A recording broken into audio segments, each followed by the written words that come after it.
What is going on, everyone? I want to discuss what the Raptors have to do going into Game 5 at home. And I know this sounds silly. Take advantage of the opportunity. Go out there on your home floor, look at it in the eyeballs, and take it. Right? I know it sounds like an obvious thing to say. And I know a 3-1 lead is comfortable. I know that only one team has ever come back from a 3-1 deficit. I know that. But the last thing you want to do is lose at home in Game 5. Go back to Oracle. Who the hell knows what can happen if they have just a little bit of mojo and energy based off of winning one game in Toronto there to force it back to 6. I'm not saying that it's a must-win situation for Toronto. But it's a really, really, really, really, really, really good opportunity that is laying there for the Raptors to just snag. As of right now, as of this recording, I don't know if Kevin Durant's going to go or not. He practiced with some nobodies. He was able to go out there and practice. It wasn't against anyone legit. It was against their practice players, essentially, from everything I'm reading up on. And it didn't go perfectly. It didn't go well to an extreme. My gut feeling right now is telling me that I don't know if Kevin Durant's really going to go. And one, that shows me this problem is very serious. And two, it's tough for the Warriors. That's tough. Listen, there's no denying this. The Warriors are banged the hell up. Whether you want to say stop making excuses or not, it's reality of the situation. The Warriors at full strength are way different than what the Warriors are right now. And I know Kyle Lowry has a banged-up finger and Kawhi Leonard has a banged-up knee, and I understand that the Warriors are fighting through some injuries. Fred VanVleet with the gushing blood, stitches tooth. I know they're playing through stuff too. But what the Warriors are going through with Kevin Durant and Klay Thompson, it's a little bit more of an extreme injury to those guys. Now, that doesn't change a damn thing when it comes to the Raptors. They're one game away from winning a championship. So it doesn't matter. There's never a storyline behind a championship when you look back at it and say, well, that championship doesn't matter because the Warriors were depleted. No, it doesn't. It doesn't say that. So the Raptors, whether the Warriors are going through stuff or not, they're one win away. One win away. And it comes down to keeping that defensive intensity. It's tough. It's really tough. Super tough to put away a team. When their backs are legitimately against the wall, it's tough to knock them out. It's like boxing. You got a guy who's somewhat stumbling.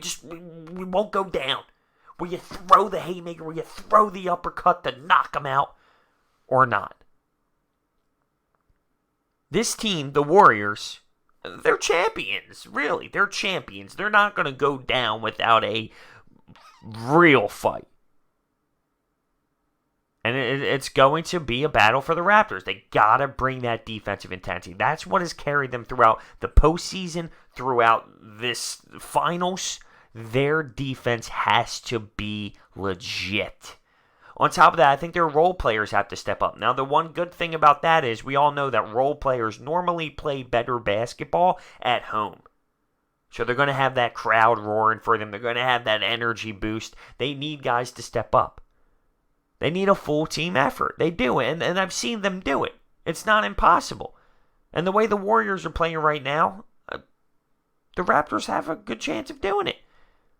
Danny Green get going. Serge Ibaka come off the bench. Marc Gasol be a factor. Fred VanVleet. Obviously, we know what Kawhi's going to bring to the table. There's no really stopping Kawhi. He's going to get his, essentially. I'm intrigued, though. I am.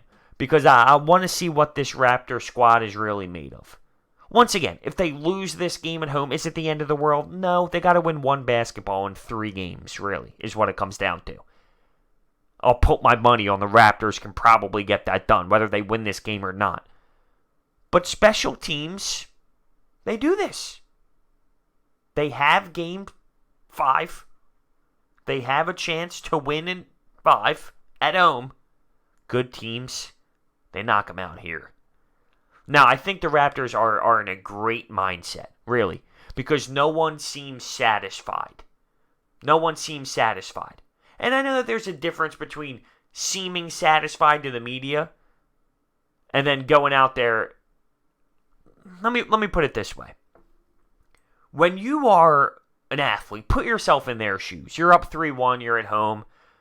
You can play a little loose, you can play a little free, and that can be an advantage.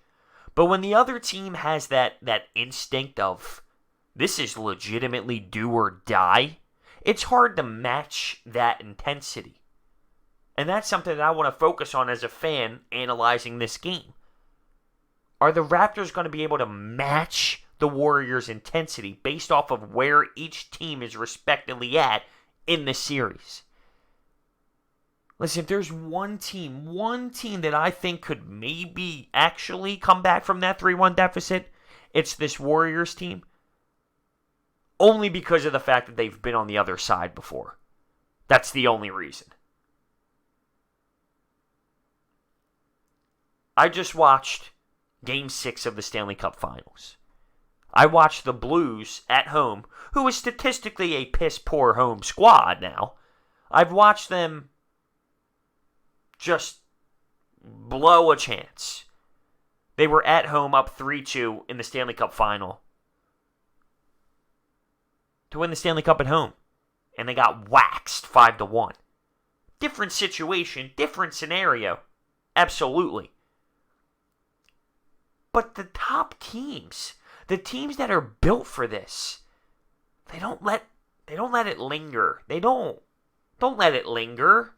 Don't let it go back to Oracle and who knows what can happen and who knows where Kevin Durant is at that point and who knows what can really occur from that. Who knows?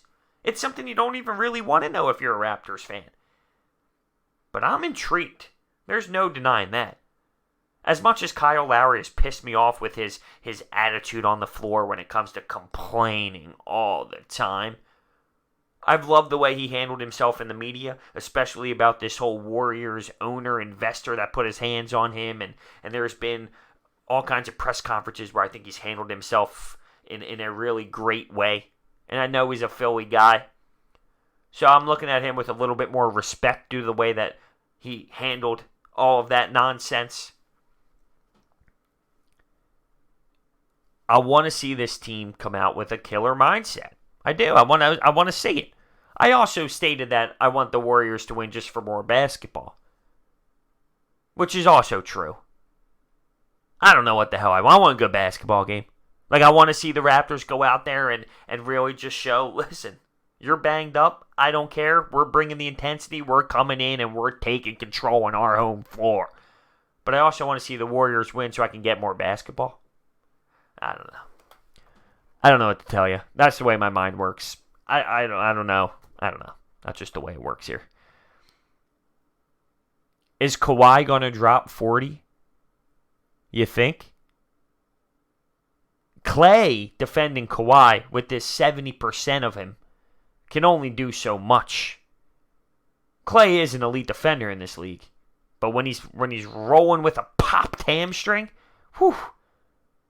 And I know Raptors fans don't want to hear this, but I'm sorry. It is true. DeMarcus Cousins is at, 75% probably? And if he's more than that, he's not in shape. Iguodala is crushed and banged up. We know about Klay's popped hamstring. We know about Kevin Durant. No Kevin Durant is like no Kawhi Leonard for the Raptors. It changes everything. It does. But to win a championship, you need some skill, you need some luck, you need some good bounces. I mean, I think all of that has pretty much happened for the Raptors so far this series. So let's see what happens in Game 5. I know Jurassic Park is going to be literally insane. Insane. There's going to be people lined up for 25 hours beforehand. And and deservingly so. I'm pumped for it. I can't wait for it. I love the NBA Finals. Let me know your thoughts down below on this conversation. I'm interested to hear your thoughts. Thank you guys so much for watching, and I will see you next time.